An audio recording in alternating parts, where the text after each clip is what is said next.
Road show करने का time है हमारे प्रधानमंत्री के पास, जबकि इसके लिए प्रधानमंत्री नहीं बने हैं।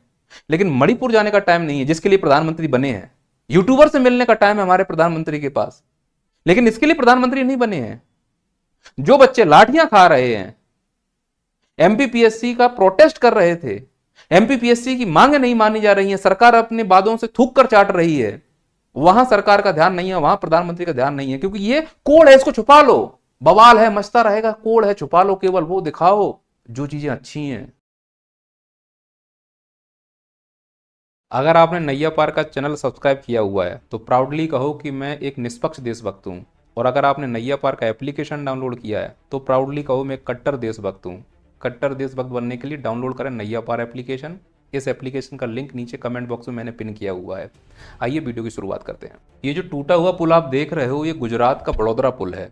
कल चलता हुआ यह जर्जर पुल टूट गया और गाड़ियां जाकर नदी में समा गई, 13 लोग मारे गए। जैसे ही पुल टूटा, हमारे देश में राजनीति होती है और होना शुरू भी हो गई। और खासकर जिस साल चुनाव होता है उस साल ऐसे मुद्दों पर राजनीति ना हो, ये हो ही नहीं सकता। विपक्षी पार्टियों ने बीजेपी को घेरना शुरू कर दिया। अब दुर्भाग्य देखिए इस देश का, जिस राज्य में पुल टूटता है विपक्षी उसी राज्य की पार्टी को घेरना शुरू कर देते हैं, और उस राज्य की पार्टी जो सत्ता दल में है वो पार्टी के लोग और उसके समर्थक चुप्पी साध लेते हैं। अब यहाँ पर बीजेपी को घेरना शुरू कर दिया। ठीक इसी प्रकार से जब पश्चिम बंगाल के कलकत्ता में कोलैप्स हुआ था ब्रिज, तो टीएमसी और कांग्रेस चुप थे और बीजेपी और अन्य विपक्षी दल वहां पर आक्रामक हो गए। यह क्रिया प्रतिक्रिया तुमको हर जगह दिखेगी, चाहे वो गंगा का ब्रिज हो या फिर पुणे का ब्रिज हो। प्रश्न तो यह है कि ब्रिज टूटना भ्रष्टाचार है या नहीं, नजरअंदाजगी है या नहीं। यहां पक्ष और विपक्ष की कोई बात ही नहीं है।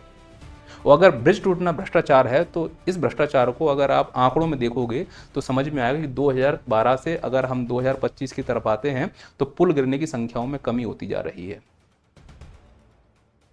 लेकिन भ्रष्टाचार बंद नहीं हो रहा है। तो प्रश्न ये है कि भारत में अभी भी अमृतकाल में भ्रष्टाचार बंद क्यों नहीं हुआ? हम सीधा बीजेपी को ब्लेम क्यों कर रहे हैं? ये भ्रष्टाचार की शुरुआत कहां से हुई? आजादी के बाद जिस भी पार्टी ने पहली बार सरकार बनाई होगी उसी ने भ्रष्टाचार के बीज डाले होंगे, और उस बीज के परिणाम हमको मिलते भी हैं। फिर वो चाहे बोफोर्स घोटाला हो या फिर चारा घोटाला हो, कोयला घोटाला हो, कॉमनवेल्थ घोटाला हो, 2G स्पेक्ट्रम घोटाला हो, शारदा चिटफंड घोटाला हो। घोटालों की एक लंबी लिस्ट है। और ये घोटाले रोकने में नाकाम रही थी कांग्रेस, और उसी कांग्रेस के निकम्मेपन को हटाने के लिए, बर्दाश्त न कर पाने के लिए जनता ने निर्णय लिया कि कांग्रेस अब देश के लिए खाज बन चुकी है और इसको हटाना बहुत जरूरी है। और इस खाज के जो फंगस हैं वो आनुवांशिक होते हैं। आनुवांशिक इसलिए बोल रहा हूं क्योंकि इस खाज को फैलाने में बाहर के फंगसों को अनुमति ही नहीं है। जब देश को लगा कि इस खाज से निपटना है तो कोई